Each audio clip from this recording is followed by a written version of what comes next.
को नमन प्रणाम करती हूँ, महामना को प्रणाम करती हूँ। और आज आप लोग के बीच में आकर एक बार फिर से लग रहा भारत अध्ययन केंद्र में हूँ।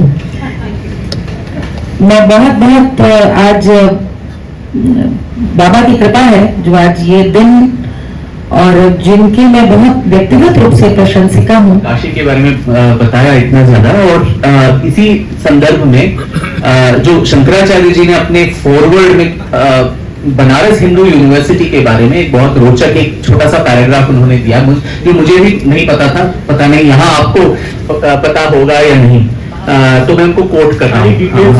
और विक्रम संपत जी ने उसका बहुत ही अच्छा अध्ययन किया है। मैं आपको बताना चाहता हूँ, ये जो पूरा फॉर्मेट है इस किताब का, इस फॉर्मेट का जन्म राम मंदिर के समय जब मैं उसका अभ्यास कर रहा था, तो उससे हमें माननीय चंपत राय जी, पराशरन जी, CS वैद्यनाथन जी, इनकी जो टीम में हम लोगों ने काम किया, तो हम लोगों को बहुत सीखने को मिला। और सीखने को मिला कि इस तरह के केसेस में सबसे हेलो दोस्तों, स्वागत है एक बार फिर से आपका मेरे नए वीडियो में। तो अभी मैं आ चुका हूँ मालवीय मूल्य अनुशीलन केंद्र में, जहाँ पर पुस्तक का लोकार्पण किया गया है। उस पुस्तक का नाम है प्रतीक्षा शिव की, जो कि ज्ञानवापी के ऊपर ये लेखक लिखे हैं। लेखक का नाम है doctor Vikram Sampat.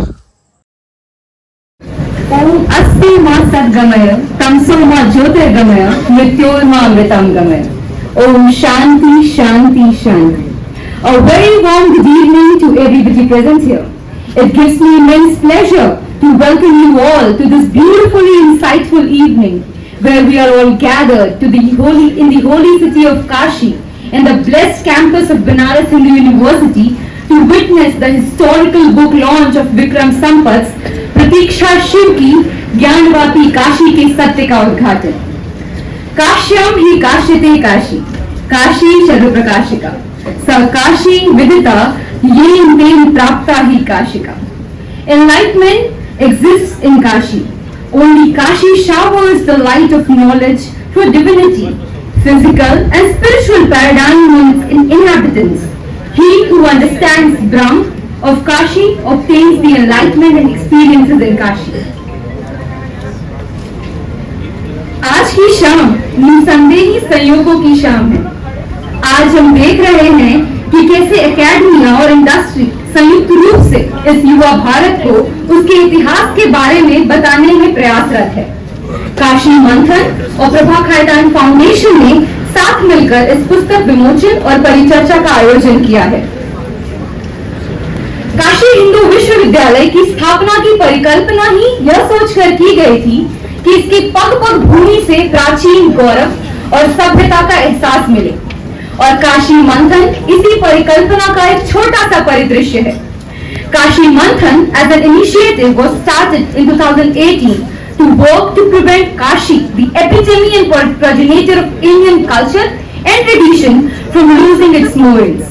Kashi Manthan is trying to make its humble contribution to this magnificent legacy of providing fresh dimensions to the narratives for nation and human evolution.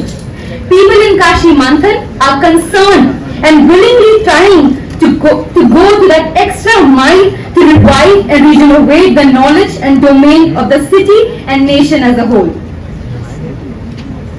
We together are delighted to welcome Prabha Khaitan Foundation, a Kolkata-based non-profitable organization which aims to create a more culturally intellectual society.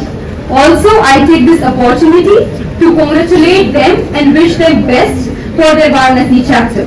Indeed, we are looking forward to more events together. In the embrace of divinity, we find the strength to endure, the wisdom to understand, and the grace to transcend. To start with the auspicious ceremony, we will now proceed with the Mangalacharan to set the tone for a harmonious and serene experience. I request all of you to quietly join us as we embark on a journey of devotion, culture and celebration. मंगलाचरण के लिए मैं मंच पर आमंत्रित करना चाहूंगी काशी के विद्वान श्री श्रीनिवास गणपति जी को और श्री हर्ष गणपति जी को।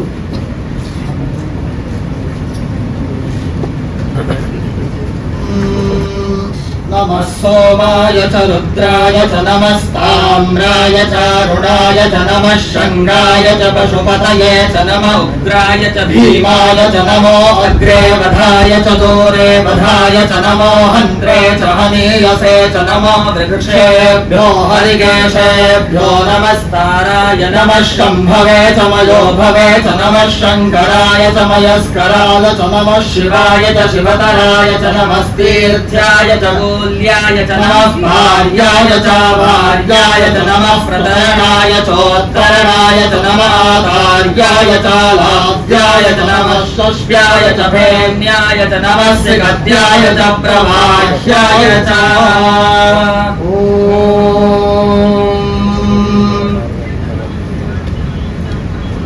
नमस्कार, मैं श्रुति अग्रवाल, एहसास वुमन प्रयागराज, यहाँ उपस्थित सभी सुधीजनों का हार्दिक स्वागत और अभिनंदन करती हूँ।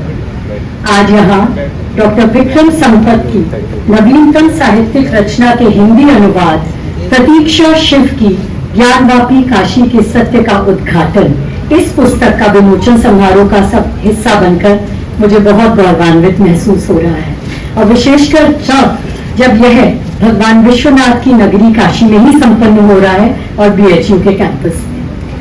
सर्वप्रथम मैं आप सभी को प्रभा खेतान फाउंडेशन का एक छोटा सा परिचय देना चाहती हूँ। प्रभा खेतान फाउंडेशन कोलकाता स्थित एक नॉन प्रॉफिट ट्रस्ट है, जिसकी स्थापना 1980 के दशक में प्रतिष्ठित साहित्यकार, उद्यमी एवं समाज सेवी डॉक्टर प्रभा खेतान ने की थी।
श्रीकांत मिश्र जी से मैं अनुरोध करूंगी कि आप स्टेज पर आएं और वीर प्रजनन में भाग।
कि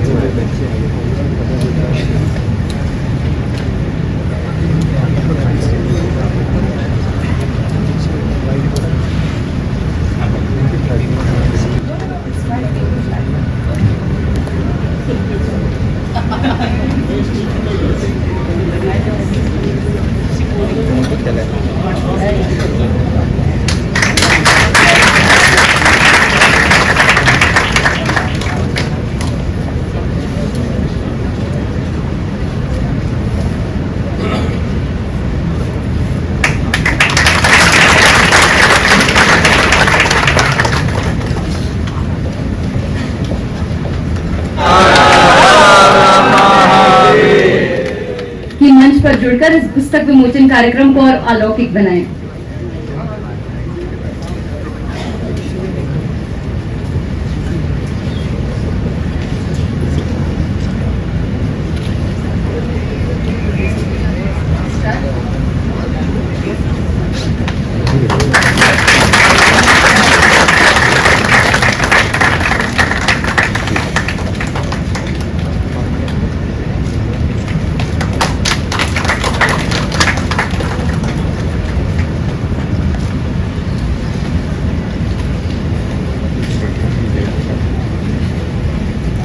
सारी डिटेल्स हैं और विक्रम संपत जी ने उसका बहुत ही अच्छा अध्ययन किया है। मैं आपको बताना चाहता हूँ ये जो पूरा फॉर्मेट है इस किताब का, इस फॉर्मेट का जन्म राम मंदिर के समय जब मैं उसका अभ्यास कर रहा था तो उससे हमें माननीय चंपत राय जी, पराशरन जी, CS वैद्यनाथन जी, इनकी जो टीम में हम लोगों ने काम किया तो हम लोगों को बहुत सीखने को मिला।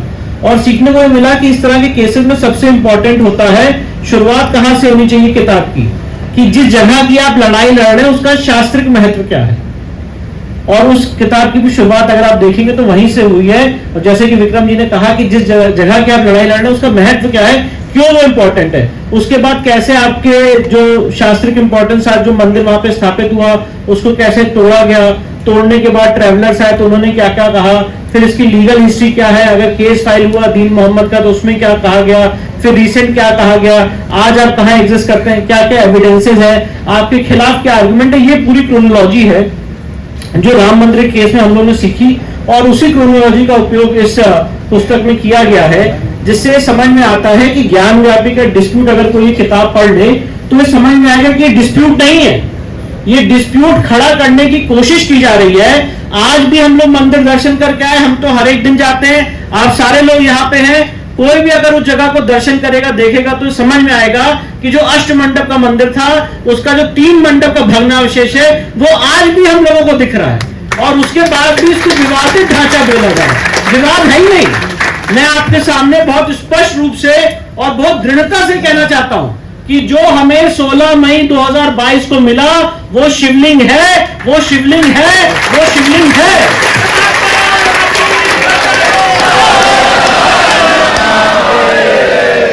कोई फाउंटेन नहीं है।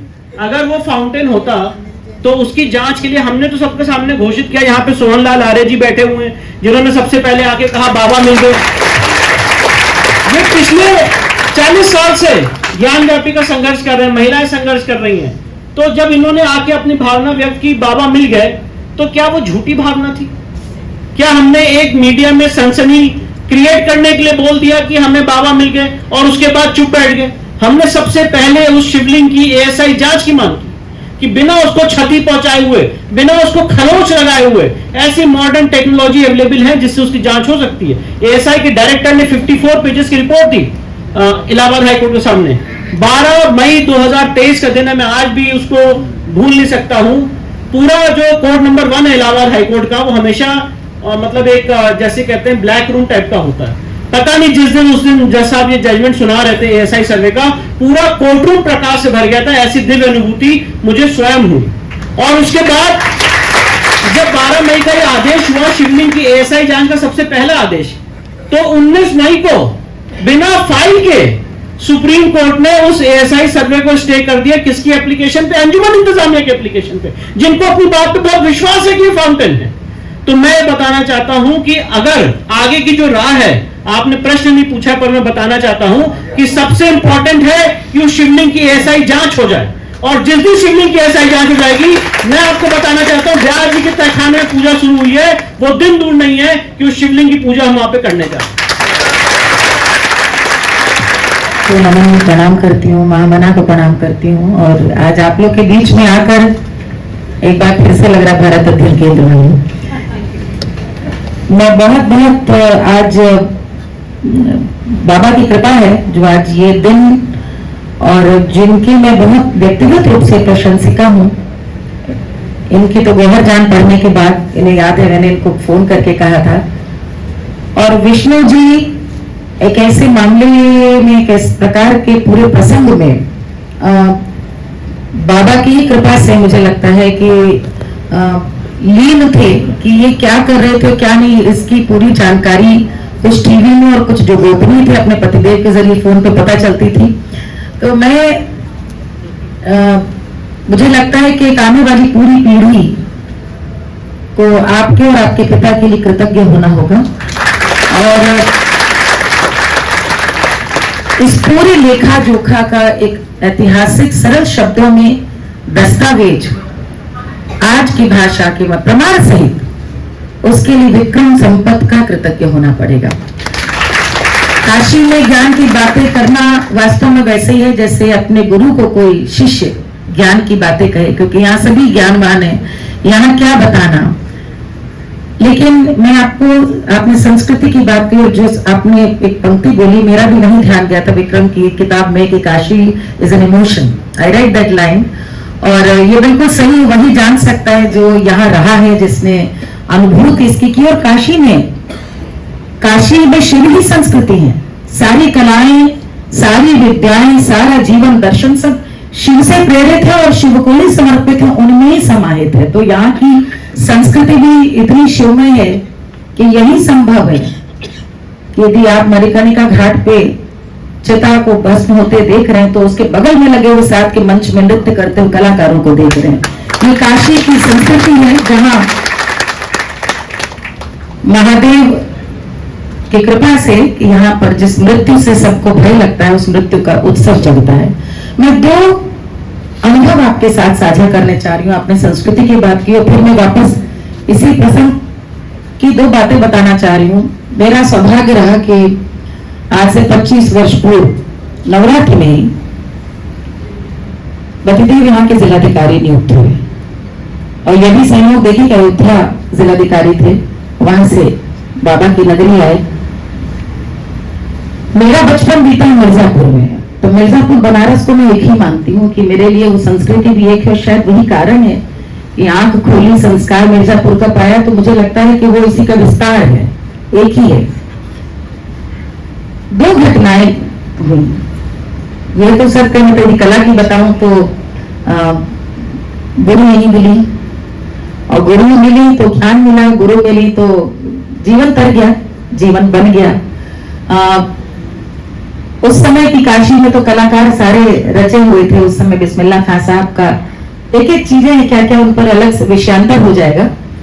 मैं आपको दो अनुभूतियां बता रही हूँ जो यहाँ पर अभी बैठे हुए थे बाबा मिश्रा जी, तो बल्कि मैंने उनसे चर्चा भी की। काशी के बारे में बताया इतना ज्यादा, और इसी संदर्भ में जो शंकराचार्य जी ने अपने फॉरवर्ड में बनारस हिंदू यूनिवर्सिटी के बारे में एक बहुत रोचक एक छोटा सा पैराग्राफ उन्होंने दिया, जो मुझे भी नहीं पता था, पता नहीं यहाँ आपको पता होगा या नहीं। तो मैं उनको कोट कर रहा हूँ। हाँ, महामना के बारे में मुझे अर्थात शंकराचार्य जी लिख रहे हैं, मुझे करपात्री स्वामी जी महाराज के एक वरिष्ठ शिष्य शंकराचार्य स्वामी जी द्वारा बताई गई एक घटना याद आती है कि एक बार बनारस हिंदू विश्वविद्यालय के संस्थापक पंडित मदन मोहन मालवीय जी असाध्य रूप से बीमार थे और विश्वविद्यालय परिसर में इलाज करा रहे थे, जो काशी के उपरोक्त भूगोल के बाहर है। ऐसे में एक वैदिक विद्वान ने उनसे प्रश्न किया। विद्वान ने पूछा, वो अपने अंतिम दिन पवित्र क्षेत्र में क्यों नहीं बिता रहे हैं? क्या उन्हें श्रद्धा या विश्वास नहीं है कि वहां शरीर त्यागने से मुक्ति मिल सकती है? तो महामना ने उत्तर दिया कि उन्होंने जानबूझकर काशी में रहने से परहेज किया। वो उस जन्म में मुक्ति नहीं चाह रहे थे, क्योंकि उनकी दृष्टि एक बड़े हिंदू गुरुकुल की स्थापना करने की थी, जहां छात्र का विकास प्राचीन ज्ञान प्रथाओं पर आधारित हो जो वर्तमान में भी प्रासंगिक है। लेकिन यह सपना कुछ और ही बनकर रह गया, क्योंकि BHU का पहला स्नातक बैच मैकॉले की संतानें थी। इसे ठीक करने के लिए मालवीय जी ने दूसरे जन्म की कामना की थी। उन्हें लगा कि यदि उनकी मृत्यु काशी में हो गई तो इस अवसर से वो चूक जाएंगे और उन्हें मुक्ति प्राप्त हो जाएगी। काशी में मुक्ति की प्रभावकारिता में उनका दृढ़ विश्वास था, जो सभी अभ्यस्त हिंदुओं के लिए आम है।